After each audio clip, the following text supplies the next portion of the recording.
தேனி மாவட்டம் கொடிவேலார்பட்டி அருகே வெங்காய குடோனில் ஏற்பட்ட திடீர் தீ விபத்தால் குடோனில் இருந்த பல லட்சம் மதிப்பிலான வெங்காயங்கள் எரிந்து நாசமானது. தகவல் அறிந்து சம்பவ இடத்திற்கு வந்த தீயணைப்புத்துறை வீரர்கள் சுமார் 1 மணி நேரத்திற்கும் மேலாக போராடி தீயை அணைத்தனர்.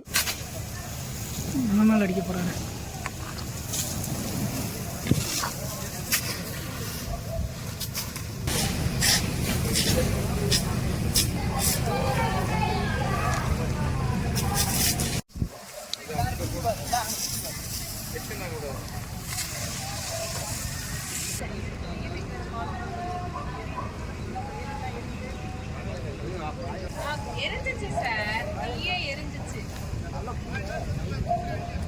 வயர்லயுமே எரி